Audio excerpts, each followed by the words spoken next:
अस्सलाम वालेकुम नाज़रीन, आप देख रहे हैं TCN रिपोर्ट में हूँ फैज़ान हुसैन। तो नाज़रीन, आज हम BLA के बारे में मुकम्मल तफसीली जायज़ा लेंगे। आराम से इस वीडियो को मुकम्मल सुने। आपने बार बार सुना होगा BLA, क्योंकि ये अभी जो रेल हमला हुआ था बलूचिस्तान में, उसके बाद बलूचिस्तान लिबरेशन आर्मी के बारे में काफ़ी वीडियोज़ ये काफ़ी लोग तजिया कर रहे हैं। हमने मुकम्मल रिसर्च की है और इसके बारे में आज हम आपको बताएंगे कि बलूचिस्तान लिबरेशन आर्मी एक मुसल्लह अलहदा पसंद तंजीम है जो पाकिस्तान के सूबे बलूचिस्तान की आज़ादी के लिए सरगर्म है। इस तंजीम का क़याम 2000 में अमल में आया और इसका मकसद बलूचिस्तान को पाकिस्तान से अलहदा करके एक आज़ाद रियासत कायम करना है।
बलूचिस्तान में मज़ाहमती तहरीक की जड़ें हम मिलाएं तो ये 1948 तक जाती हैं, जब खान ऑफ कलात खान के भाई प्रिंस करीम खान ने मुसल्लह बगावत की क़यादत की। बाद 1958 में नवाब नौरोज़ खान ने भी मुसल्लह तहरीक की क़यादत की, लेकिन इन्हें गिरफ्तार कर लिया गया। इन वाक़यात ने बलोच अवाम में एक बेचैनी और नाराज़गी को मज़ीद बढ़ाया। थोड़ी सी इसकी तारीख आपको बताऊं तो खान ऑफ कलात मीर अहमद यार खान ने पाकिस्तान में शामिल होने के मुआहदे पर दस्तखत किए। खान ऑफ कलात के भाई प्रिंस अब्दुल करीम खान ये उनके भाई के ज़बरदस्ती दस्तखत कराने पर गुस्सा थे, तो उन्होंने अप्रैल 1948 को अपने 700 से 150 लोगों को शामिल किया और बलूचिस्तान लिबरेशन कमेटी बनाई और एक गुरीला वार शुरू कर दी फौज के खिलाफ। 8 जुलाई 1948 को फोर्सेस ने प्रिंस अब्दुल करीम से मुज़ाकरात किए और इनको किसी तरीके से गिरफ्तार करके सजा दे दी गई। बलोचों ने इसको अपने खिलाफ धोखा समझा। 1 यूनिट पॉलिसी ने फिर इन्हें दोबारा हवा दी और बात यहाँ तक जा पहुंची कि यहाँ 1958 में मार्शल लॉ लगाना पड़ा। मार्शल लॉ लगने के बाद जावलान रीजन के ज़ेरी कबीले के बुजुर्ग नवाब नौरोज़ खान ने बगावत का ऐलान किया, जिसके साथ बहुत बड़ी तादाद में लोग जुड़ गए। कोहिनूर की पहाड़ियों से उन्होंने गुरीला वार की। उनके साथ एक डील होने के बाद उनको उनके बेटे समेत 1960 में फांसी दी गई थी। इसकी मज़ीद तफसीलात जो हैं वो मैं आगे चल के आपको बताऊंगा। जिसके बाद ग्रुप बने जिन्होंने हमले किए। कुछ सालों तक ये पाकिस्तान फोर्सेस के खिलाफ लड़ते रहे। फिर 1 जुलाई 1970 में general Yahya Khan 1 unit policy खत्म की। पॉलिसी खत्म होते ही 7 दिसंबर 1970 में पाकिस्तान में जनरल इलेक्शन हुए, तो बलोचियों ने वहां लोकल पार्टी NAP और JUI को वोट देकर जितवा दिया। 1973 को फिर NAP को बैन करके इनके खिलाफ फौजी ऑपरेशन हुआ, जिसमें हजारों लोग मारे गए और एक बार फिर गुरीला वार शुरू हो जाती है।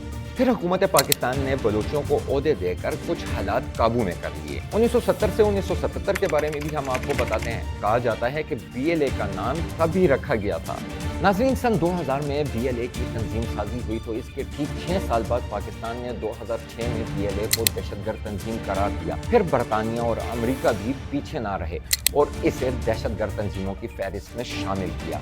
BLA की सरगर्मियाँ पाकिस्तान और आलमी सतह पर मुतनाज़ हैं। पाकिस्तान और दीगर ममालिक की जानिब से इसे दहशतगर्द तंजीम करार दिए जाने के बावजूद तंजीम अपनी कार्रवाइयाँ जारी रखे हुए है। बलूचिस्तान में जारी शोरश और BLA की सरगर्मियाँ खित्ते की सलामती और इस्तेकाम के लिए चैलेंज बनी हुई हैं। हालिया बरसों में BLA ने मुतअद्दिद हमले किए, जिनमें सिक्योरिटी फोर्सेज और हुकूमती तंसीबात को निशाना बनाया गया। 2024 में BLA के 52 जंगजू मारे गए, जिनमें मजीद ब्रिगेड के 37 फिदायीन शामिल थे। मजीद ब्रिगेड ने अपने हमलों में तेजी क्यों लाई, ये भी आगे चल के हम आपको बताते हैं। ताहम 2024 में BLA के हमलों में 1600 से ज्यादा अफराद हलाक हुए, जो इनकी कार्रवाइयों की शिद्दत को जाहिर करता है। BLA की حالیہ حملوں میں 11 مارچ 2025 کو جعفر ایکسپریس پر حملہ شامل ہے، جس میں سینکڑوں مسافروں کو یرغمال بنایا گیا۔ BLA کے 2 دڑے بلوچستان میں کارروائیاں کرتے ہیں۔ جعفر ایکسپریس پر حملے کی ذمہ داری بھی BLA کے بشیر زیب گروپ نے قبول کی ہے۔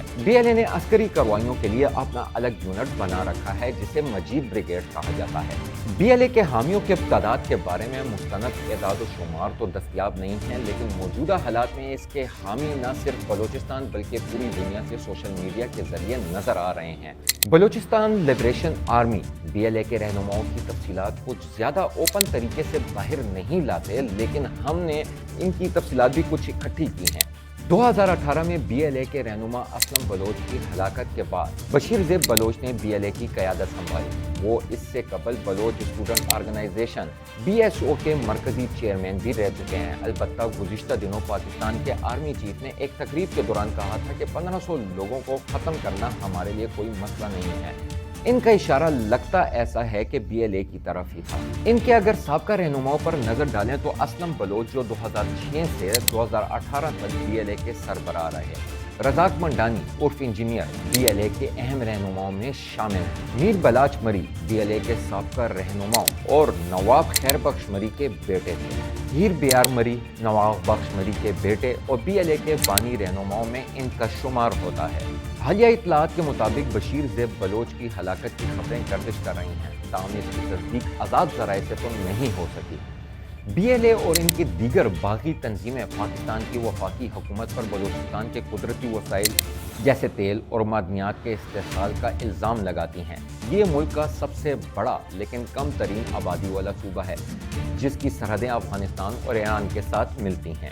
یہ تنظیمیں دعویٰ کرتی ہیں کہ پاکستان نے 1948 میں برطانوی دور حکومت کے دوران بلوچستان پر حکمرانی کرنے والی اطلاعات ریاست کو الحاقی معاہدے پر مجبور کر کے صوبے کو زبردستی ضم کر لیا تھا، جیسے میں نے آپ کو اوپر بھی بتایا تھا کہ دستخط کیے گئے تھے۔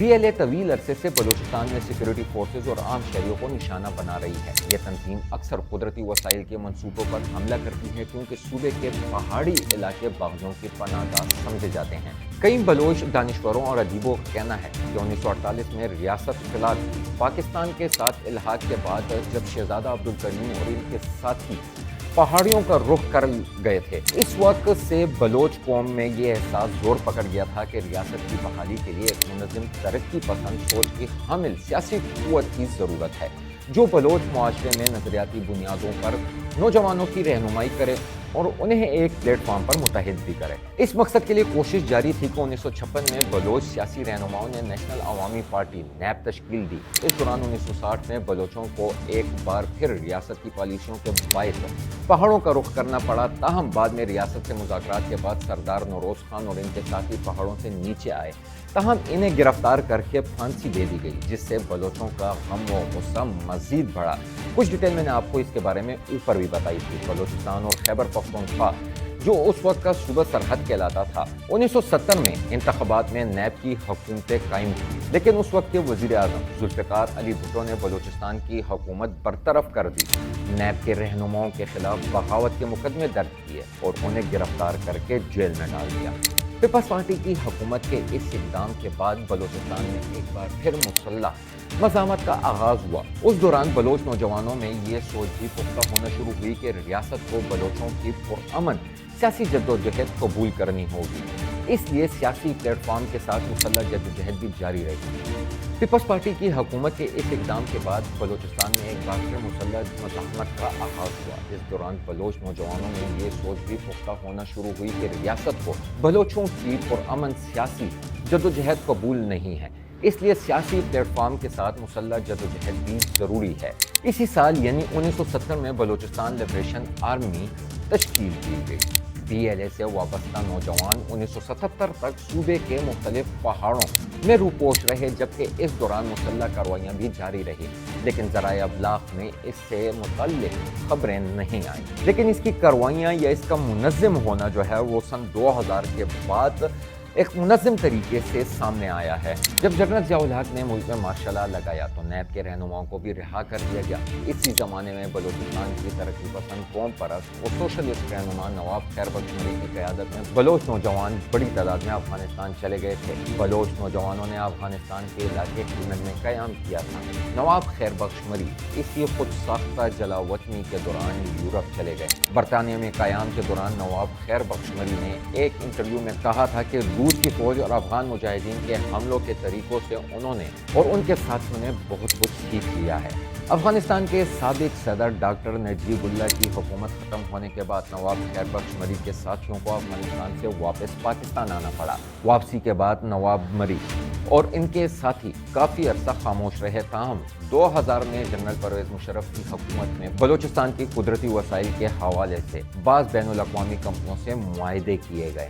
نواب خیر بخش مری اور ان کے ساتھیوں نے ان معاہدوں کی شدید مخالفت کی، جبکہ مبینہ طور پر بلوچ عسکریت پسندوں نے صوبے کے مختلف اضلاع میں سیکورٹی فورسز اور قومی تنصیبات پر حملے شروع کر دیے۔ ان حملوں کی ذمہ داری PLA نے قبول کرنا شروع کر دی۔ اس دوران بلوچستان ہائی کورٹ کے ایک جج جسٹس نواز مری کو نامعلوم افراد نے قتل کر دیا، جس پر حکومت نے نواب خیر بخش مری کو جسٹس نواز مری کے قتل کے کیس میں گرفتار کر لیا۔ بلوچستان میں منظم اور فلسفے کے تحت عسکریت پسندی کا آغاز 1970 کی دہائی میں ہوا، جب بلوچستان کی پہلی منتخب اسمبلی اور حکومت کو معطل کر دیا گیا تھا۔ اس وقت سردار عطا اللہ مینگل صوبے کے وزیر اعلیٰ اور میر ہوس بخش بزنجو گورنر تھے، جن کا تعلق نیشنل عوامی پارٹی سے تھا۔ اس وقت بلوچستان میں علیحدگی پسندوں کی قیادت میں نواب خیر بخش مری اور شیر محمد عرف شیروخ مری کے نام سر فہرست تھے۔ ان دنوں بھی BLA کا نام منظر عام پر آیا تھا۔ بلوچستان کی پہلی اسمبلی اور حکومت کو صرف 10 ماہ میں برطرف کر دیا گیا تھا اور غوث بخش بزنجو اور نواب خیر بخش مری سمیت نیشنل عوامی پارٹی کے کئی سرکردہ رہنماؤں کو گرفتار کر کے ان پر حکومت کے خلاف سازش کا مقدمہ چلایا گیا تھا، جسے حیدرآباد سازش کیس کے نام سے بھی یاد کیا جاتا ہے۔ اقرا انٹرنیشنل یونیورسٹی میں پولیٹیکل سائنس بین الاقوامی تعلقات عامہ کے پروفیسر ڈاکٹر رضوان اللہ دیب فرائیڈے ٹائمز اخبار میں اپنے ایک مضمون دی روٹ آف ریزنٹمنٹ میں لکھتے ہیں کہ صوبے میں حکومت کی برطرفی کے 6 ہفتے بعد حکومتی فورسز اور قافلوں پر حملے شروع ہو گئے تھے۔ 18 مئی 1973 کو ایک اہم حملہ ہوا جب تندوری کے مقام پر زیر اسپاؤٹ کو نشانہ بنایا گیا تھا۔ عسکریت پسندوں کی خاص طور پر موجودگی ساراواں، جھالاواں اور میر بگٹی ایریا میں تھی۔ ان کے مطابق جولائی 1974 تک عسکریت پسند کئی سڑکوں پر کنٹرول حاصل کر چکے تھے اور ملک کے دوسرے علاقوں سے رابطہ منقطع کر گیا تھا۔ ٹرین سروس بھی متاثر ہوئی تھی۔ تجزیہ نگار کہتے ہیں کہ کلات اور خزدار سے لے کر لسبیلا تک وسطی بلوچستان میں مینگل حاوی تھے۔ منظر نامے میں اس وقت تبدیلی آئی جب پاکستان ایئر فورس نے 3 ستمبر 1974 کو چمالنگ پر حملہ کیا، جس میں 125 عسکریت پسند ہلاک ہو گئے تھے اور 900 کے قریب افراد کو گرفتار کر لیا تھا۔ BBC اردو کے مطابق ذوالفقار علی بھٹو کی حکومت کی برطرفی اور فوجی عامر ضیاء الحق کی جانب سے اقتدار پر قبضے کے بعد بلوچ قوم پرست رہنماؤں سے مذاکرات کے نتیجے میں مسلح بغاوت کے خاتمے کے بعد BLA بھی پس منظر پر چلی گئی۔ پھر BLA کا ہوتا ہے دوسرا جنم۔ نواب خیر بخش مری افغانستان چلے گئے۔ ان کے ساتھی مری قبائل کے افراد کی بھی ایک بڑی تعداد نے وہاں رہائش اختیار کر لی۔ نواب خیر بخش مری وہاں حق تلوار کے نام سے اسٹڈی سرکل چلاتے تھے۔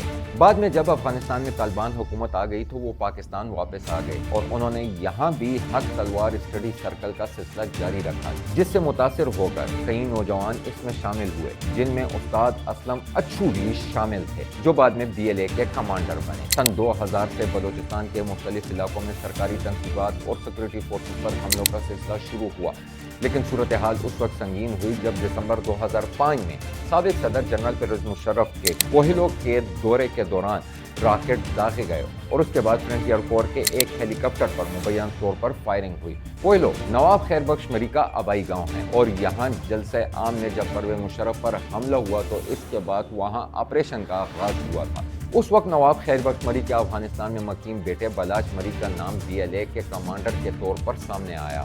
نواب اکبر بگٹی جب پہاڑوں میں گئے تو بلاچ مری ان کے ساتھ رابطے میں رہے۔ سن 2006 میں حکومت پاکستان نے BLA کو کالا دم تنظیموں کی فہرست میں شامل کر دیا اور حکام کی جانب سے نواب خیر بخش مری کے بیٹے بلاچ مری کو BLA کا سربراہ قرار دیا گیا۔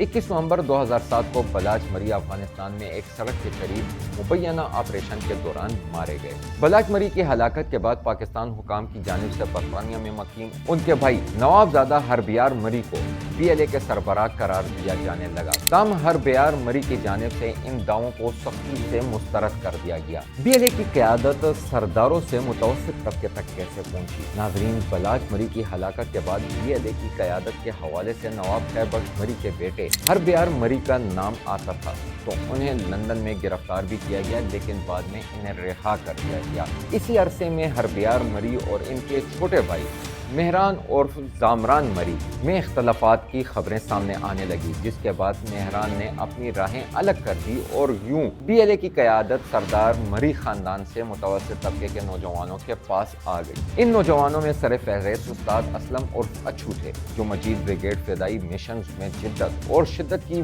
बड़ी वजह बने, और वो बलोच शिद्दत पसंदी को पहाड़ों से शहरों बिलखसूस कराची तक ले गए।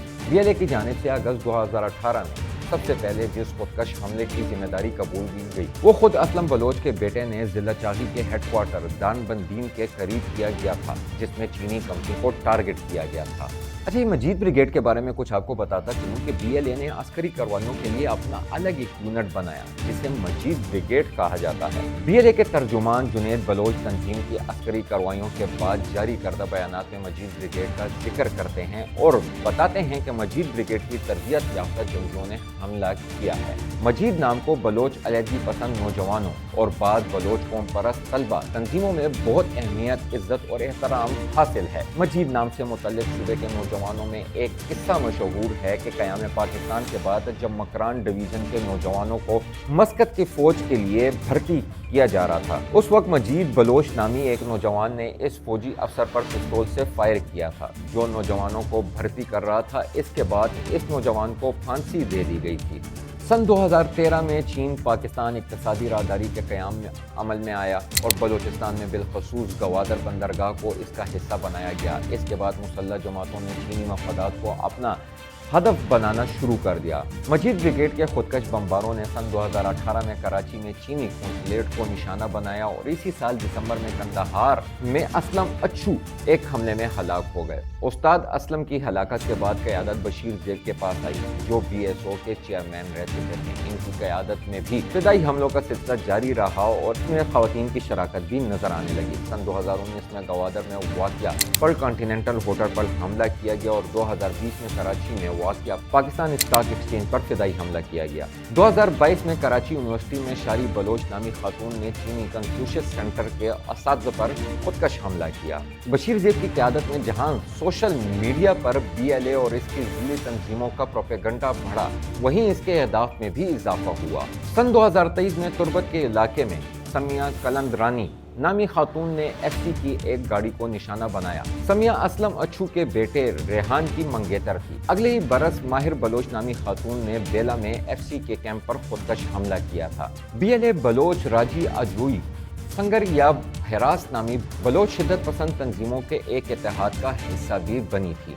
ब्रास के क़याम का बाज़ाब्ता ऐलान 10 नवंबर 2018 को किया गया था, जिसमें इब्तदाई तौर पर BLA बलोचिस्तान लिबरेशन फ्रंट और बलोच रिपब्लिकन गार्ड्स शामिल थे। बाद 21 मई 2019 को बलोच रिपब्लिकन आर्मी भी इस इत्तेहाद का हिस्सा बनी। कुछ वक्त बाद जब BRA और यूनाइटेड बलोच आर्मी के धड़ों का इंजमाम अमल में आया और इसका नाम बलोच नेशनल आर्मी BNA रखा गया और BNA भी ब्रास का हिस्सा बन गई। बाद में BNA की तहलील हो गई और इसके बाद जंगजू ब्रास के मुख्तलिफ इत्तेहादी तंजीमों में शामिल हो गए। ब्रास ने हाल ही में एक मुश्तरका तंजीम बनाने का ऐलान किया है, जिसमें मरकजी किरदार बलूचिस्तान लिबरेशन आर्मी और बलोच लिबरेशन फ्रंट के पास है। जेम्स टाउन फाउंडेशन के लिए अपनी रिसर्च पेपर में अब्दुल बासित लिखते हैं कि मजीद ब्रिगेड के पास आला दर्जे के हथियार मौजूद हैं, जिनमें देसी साख्ता धमाका खेज आलात, IED, एंटी पर्सनल और एंटी टैंक बारूदी सुरंगें, दस्ती बम, रॉकेट से चलने वाले दस्ती बम, RPGS और मुख्तलिफ खुदकार हथियार जैसे M4 राइफल के साथ साथ BM12, MM12, MM012, राकेट और दीगर हथियार उनके पास मौजूद हैं। उनके मुताबिक मजीद ब्रिगेड की अस्करियत पसंदों के पास खुदकश जैकेट बनाने के लिए C4 जैसे जदीद तरीन धमाका खेज मवाद तक रसाई हासिल है। अगरचा मजीद ब्रिगेड तेजी से BLA का मोहलक बाजू बनता जा रहा है, लेकिन मजीद ब्रिगेड में शामिल होने के लिए BLA का रुकन होना शर्त नहीं है। पाकिस्तान की हुकूमत और इंटेलिजेंस जराए अक्सर इल्ज़ाम लगाते हैं कि भारत की खुफिया एजेंसी राब बलोच अलहदगी पसंद ग्रोहों को मदद फराम करती है, खास तौर पर अफगानिस्तान के रास्ते। अफगानिस्तान में मौजूद बलोच कौम परस्त अनासर भी BLA को माली मदद फराम करते रहे हैं। अगवा बराए तवान, स्मगलिंग, मंशियात और असला और गैर कानूनी टैक्स इकट्ठा करना भी इनके मुमकिना माली वसाइल में शामिल हो सकते हैं। बैरून मुल्क मुकीम बलोच कौम परस्त बाज़ औक़ात माली इमदाद फराम करते रहे हैं। पाकिस्तान के सिक्योरिटी इदारे इल्ज़ाम लगाते हैं कि BLA को असला अफगानिस्तान के ज़रिए स्मगल किया जाता है, जहां माजी में भारतीय और मगरबी इंटेलिजेंस नेटवर्क फाल रहे हैं। बलूचिस्तान के सरहदी इलाकों में मुख्तलिफ स्मगलिंग नेटवर्क फाल हैं जो असला फराम कर सकते हैं। बाज़ मौके पर पाकिस्तानी सिक्योरिटी फोर्सेस के खिलाफ हमलों में BLA ने इन्हीं का असला इस्तेमाल किया है जो हमलों में छीना जाता है। दीगर दहशतगर्द तंजीमों के साथ BLA का बाज़ दीगर अलहदगी पसंद या अस्करियत पसंद ग्रुपों से भी रवाबित होने की इत्तलात रही हैं जो इन्हें असला फराम कर सकते हैं। पाकिस्तान के सिक्योरिटी इदारे मुसलसल कोशिश कर रहे हैं कि BLA की फंडिंग और असले के ज़राए को ख़त्म किया जाए। इस हवाले से माजी में कई कार्रवाइयाँ हो चुकी हैं जिनमें मुख्तलिफ नेटवर्क को तोड़ा गया है। नाज़रीन, ये हमारी रिसर्च थी BLA के बारे में। हमने आपको तमाम डिटेल्स बताई। BLA का जो वजूद है वो 1948 से मिलता है। 2000 में उसको मज़ीद तंजीम साजी की गई। अगर नाज़रीन आपको हमारी ये रिसर्च पसंद आई हो, हमारी वीडियो पसंद आई हो, तो हमारी वीडियो को शेयर करें, लाइक करें, हमारे चैनल को सब्सक्राइब करें ताकि हमारी हौसला अफजाई हो और हम आपके लिए मज़ीद ऐसी रिसर्च और ऐसी वीडियोस बनाते रहें। आज के लिए इतना ही। अल्लाह हाफ़िज़।